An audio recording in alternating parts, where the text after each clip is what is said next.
मध्य प्रदेश के जबलपुर में स्थित भेड़ाघाट एक ऐसा स्थल जहां प्रकृति अपना सबसे शक्तिशाली रूप दिखाती है।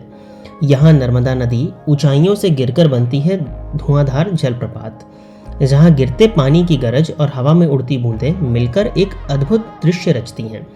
इस जलप्रपात का नाम ही इसकी पहचान है, धुआंधार, यानी धुआं जैसा उड़ता हुआ जल।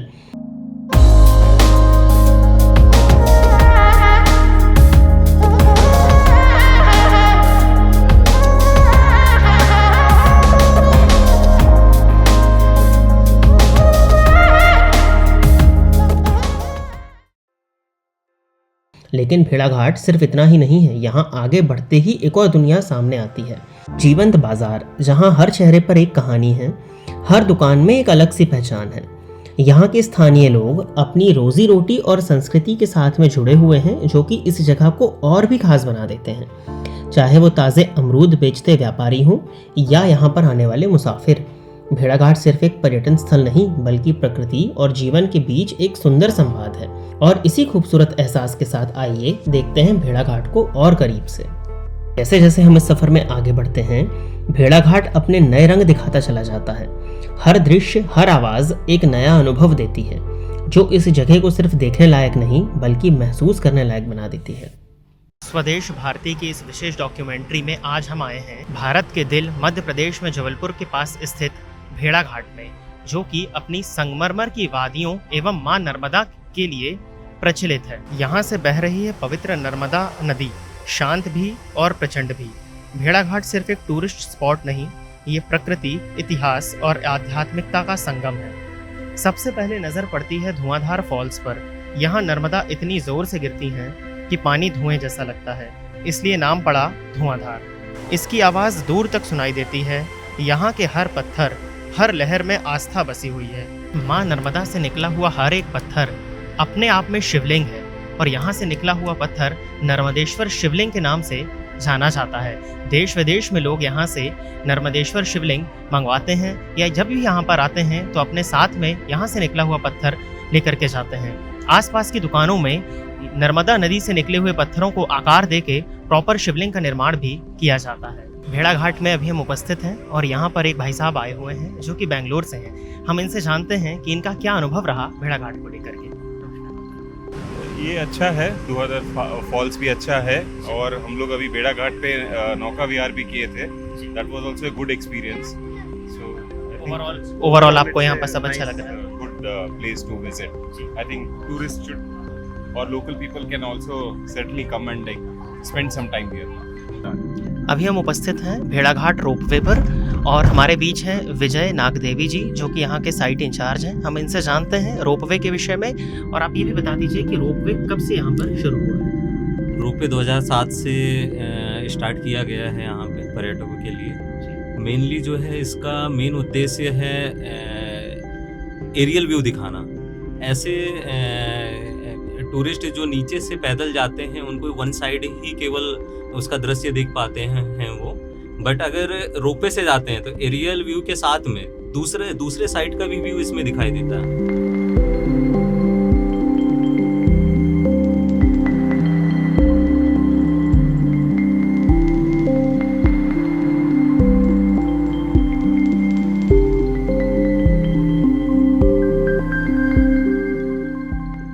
आज भेड़ाघाट सिर्फ प्रकृति का करिश्मा नहीं बल्कि यहाँ के लोगों की रोजी रोजगार का सहारा भी है। संगमरमर की मूर्तियाँ, शंख, ये सिर्फ चीज़ें नहीं बल्कि यहाँ की पहचान है। देश विदेश से लोग यहाँ आते हैं शांति, खूबसूरती और अनुभव के लिए।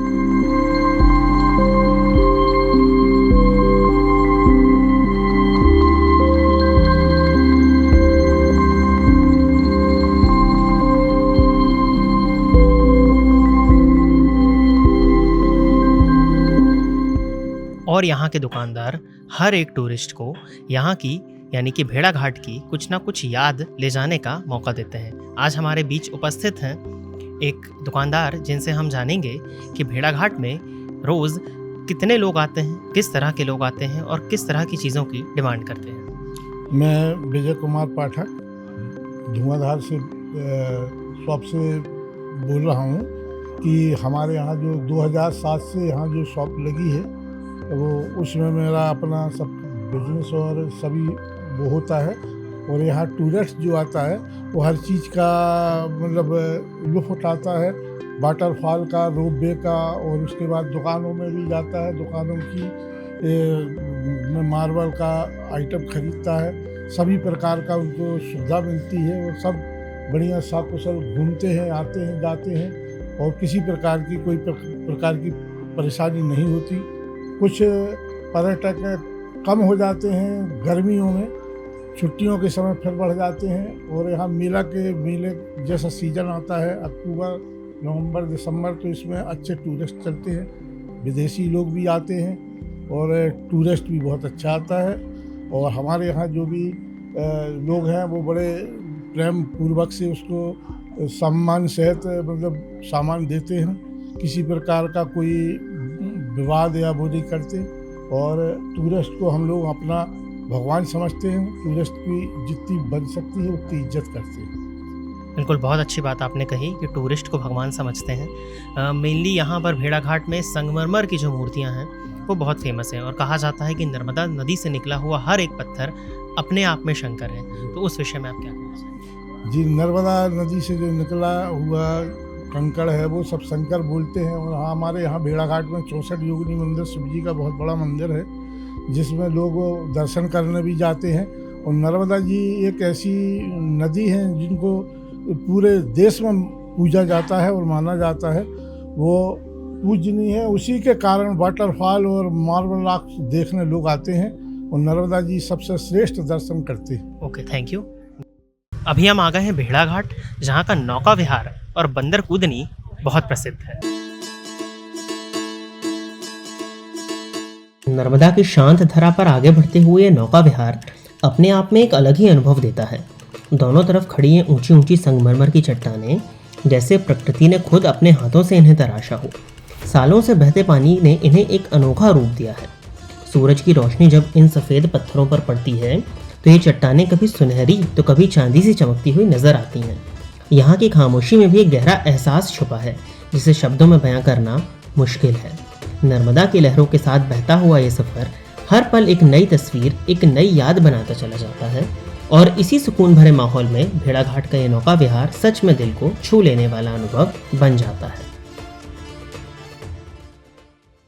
संगमरमर की मूर्तियाँ यहाँ बहुत फेमस हैं, तो यहाँ के दुकानदार से हम जानने का प्रयत्न करते हैं कि लोग यहाँ पर आते हैं, वो संगमरमर की मूर्तियाँ साथ में लेकर के जाते हैं और किस तरह की मूर्तियों की डिमांड करते हैं और ये शॉपकीपर किस तरह से उनकी ज़रूरतों की पूर्ति करते हैं।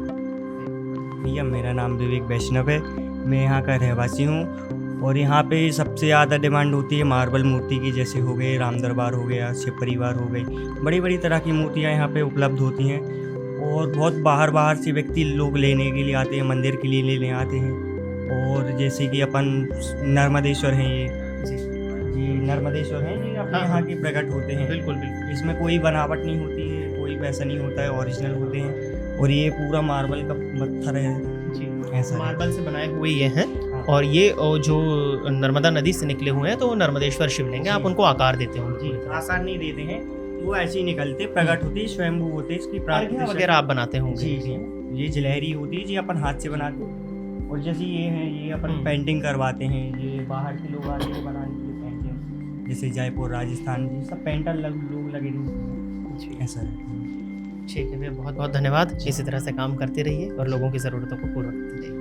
अभी हम उपस्थित हैं भेड़ाघाट के समीप 64 योगिनी मंदिर के पास में। यह मंदिर लगभग 10वीं शताब्दी का माना जाता है और यहाँ पर 64 योगिनियों का वास कहा जाता है। भेड़ाघाट की ऊंचाइयों पर स्थित 64 योगिनी मंदिर सिर्फ एक मंदिर नहीं बल्कि इतिहास और आध्यात्म का एक जीवंत प्रमाण है। लगभग हजारों साल पुराना ये मंदिर अपनी गोलाकार रचना के लिए जाना जाता है, जहाँ 64 योगिनियों की मूर्तियाँ इस स्थान की दिव्यता को और भी गहरा बनाती हैं। हर एक मूर्ति अपने आप में एक अलग पहचान और एक अलग ऊर्जा का एहसास कराती है। यहाँ का वातावरण इतना शांत है कि जैसे समय खुद यहाँ ठहर सा गया हो। मंदिर की ऊंचाई से देखा गया नर्मदा का दृश्य इस स्थल की सुंदरता को और भी अलौकिक बना देता है। यह वही जगह है जहाँ प्रकृति और आध्यात्म एक दूसरे में घुलकर एक अनोखा अनुभव रचते हैं। सदियों से भक्तों की आस्था का केंद्र रहा ये मंदिर आज भी अपनी परंपरा और रहस्यमय शक्तियों के लिए जाना जाता है और इसी पवित्र वातावरण के बीच भक्ति का एहसास और भी गहरा हो जाता है। हाँ, अगर ऐसा महसूस होता है जैसे हर दिशा में कोई अदृश्य ऊर्जा व्याप्त हो जो मन को शांत कर देती है और एक अलग ही ध्यान की स्थिति में ले जाती है। मंदिर के इस पवित्र परिसर में हर कदम पर इतिहास की गूंज और आस्था की गहराई महसूस की जा सकती है। ये भगवान शंकर माता पार्वती हैं, नंदी वाहन पर विराजे हुए हैं। भगवान शंकर के विवाह के समय का दुर्लभ रूप है। यहाँ पर सब जगह आपको शिवलिंगम में पिंड रूप में ही हर जगह मिलती है। यहाँ नंदी पर बैठे हैं, उनके बारात के समय का रूप है। ये करीब 8वीं सदी से इसका इतिहास मिलता है। सातवाहन राजा के जमाने में इन मूर्तियों का स्थापना हुआ है। बाजू में अष्टभुजा गणपति भी हैं, बाजू में लक्ष्मी नारायण भगवान भी हैं, वामन भगवान भी हैं, सूर्य भगवान भी हैं। इस प्रकार से ये शिव पंचायतन मंदिर कहलाते हैं। बाहर जो मूर्तियां आप देख रहे हैं ये सब माता पार्वती की 64 परिचारिकाओं की प्रतीक हैं, 64 विद्याओं की प्रतीक हैं।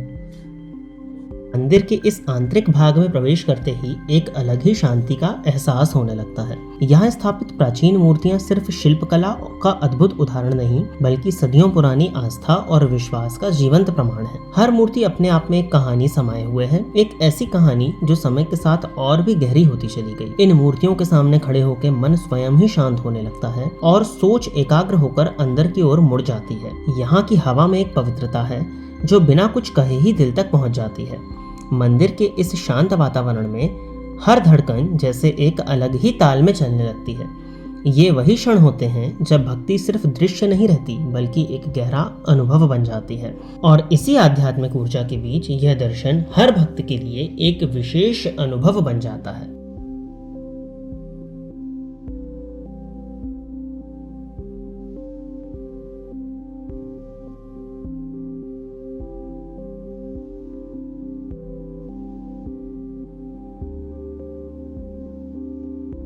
अभी हमारे बीच भेड़ाघाट के सीएमओ विक्रम सिंह झारिया जी उपस्थित हैं।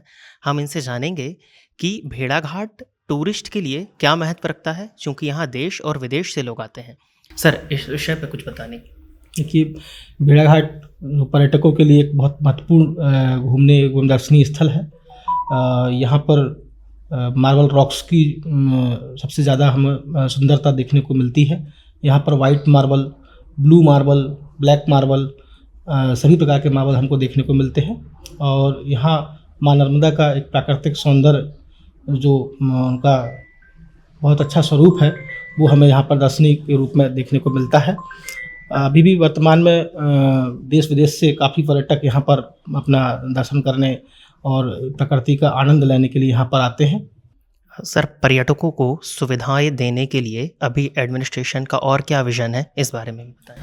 पर्यटकों को सुविधाओं के दृष्टिकोण से हम लोगों ने यहाँ पर एक जियोलॉजिकल पार्क बनना है जो वर्ल्ड हेरिटेज के जो भेड़ाघाट को बनाया जाना है उसके लिए भी काम चल रहा है। उसमें उसका भी बहुत महत्वपूर्ण योगदान है। जियोलॉजिकल साइट को भी हमने उस पर डाला हुआ है और इसके लिए wild institute of India Dehradun के साथ समन्वय किए जाकर हमने डोजियर सबमिट किया हुआ है।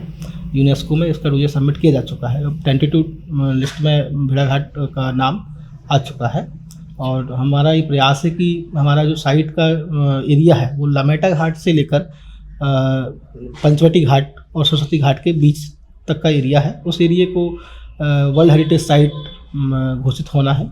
इसके लिए हम लोग निरंतर प्रयास कर रहे हैं। इस पर हमारा नगर परिषद का स्टाफ और हमारा टूरिज्म विभाग का स्टाफ, वन्यजीव संस्थान देहरादून, ये सभी लोग सम्मिलित रूप से इस पर काम कर रहे हैं। शीघ्र ही आगामी 1 से 2 साल में उम्मीद है कि ये वर्ल्ड हेरिटेज साइट घोषित होगी। सर, बहुत अच्छी तरह से आपने भेड़ाघाट के विषय में बताया। अंत में आप क्या मैसेज देना चाहेंगे उन टूरिस्ट को, उन पर्यटकों को जो पहली बार भेड़ाघाट विजिट कर रहे हैं? मैं सभी जो पर्यटकों से जो यहाँ पर पहली बार अभी तक उन्होंने विजिट नहीं किया है और वो यदि आना यहाँ इच्छुक रखते हैं तो मैं उनसे बिल्कुल अपील करूँगा, निवेदन करूँगा कि वो ज़रूर यहाँ पर एक बार अपना इस दर्शनीय स्थल पर पहुँचें और अपने माँ नर्मदा का जो प्राकृतिक सौंदर्य है उसको निहारें, उसको देखें। और यहाँ का जो नौकायान है, जो नौका विहार है, वो सबसे मतलब हमारे, मैं तो कहूँगा राज्य में और बल्कि हमारे शायद पूरे देश में इतना अद्भुत दृश्य देखने को नहीं मिलता है। जो यहाँ पर है वो कृपया उसको ज़रूर आएँ और उसका दर्शन का लाभ उठाएं। बहुत बहुत धन्यवाद झारिया जी। जैसा कि सर ने कहा कि आप भेड़ाघाट आएँ और आने के बाद में यहाँ पर देखें कि किस तरह से गवर्नमेंट ने पूरी व्यवस्थाएं यहाँ पर की हुई हैं। चैनल के माध्यम से भी मध्य प्रदेश की ऐसी डेस्टिनेशंस को हाईलाइट किया जा रहा है, उसको प्रमोट किया जा रहा है। और ये इसके लिए पूरी टीम जब आती है और इन टूरिस्ट प्लेसेस पे जाती है और वहाँ जाकर जब ये डायरेक्ट आपको वहाँ का फीडबैक, आप वहाँ उपस्थित टूरिस्टों के माध्यम से उनका क्या इस पे कहना है, जब उनके व्यूज़ आपके सामने रखे जाते हैं या हमारे व्यू आपके सामने टूरिस्ट के सामने रखे जाते हैं, व्यूअर्स के सामने रखे जाते हैं, ऑडियंस के सामने रखे जाते हैं, तो कहीं ना कहीं आप उन टूरिस्ट को इन प्लेसेस में बुलाने के लिए बहुत महत्वपूर्ण कदम होता है। मैं धन्यवाद देना चाहता हूं कि वो अपने इस चैनल के माध्यम से ऐसे टूरिस्ट प्लेसेस को प्रमोट कर रहे हैं। भेड़ाघाट एक ऐसा स्थल जहां प्रकृति और आध्यात्म एक साथ सांस लेते हैं। धुआंधार की गरज से लेकर नर्मदा की शांत लहरों तक यहां हर दृश्य अपने आप में कहानी कहता है। संगमरमर की ऊंची चट्टानें और उनके बीच से बहती नर्मदा, यह दृश्य सिर्फ आंखों से नहीं बल्कि दिल से महसूस किया जाता है। 64 योगिनी मंदिर की ऊंचाइयों से लेकर इस पवित्र नदी के किनारे तक भेड़ाघाट हर मोड़ पर एक नया अनुभव देता है। यहाँ आकर ऐसा लगता है जैसे समय धीमा पड़ गया हो और जिंदगी अपनी असली सरलता में लौट आई हो। शायद इसीलिए जो भी एक बार भेड़ाघाट आता है वो यहाँ की यादों और एहसासों को अपने साथ ले जाता है। यह सिर्फ एक यात्रा नहीं बल्कि एक अनुभव है जो दिल में बस जाता है। और इसी खूबसूरत यादों के साथ हम आपसे विदा लेते हैं। फिर मिलेंगे एक नए सफ़र, एक नए अनुभव के साथ। तब तक के लिए नमस्कार।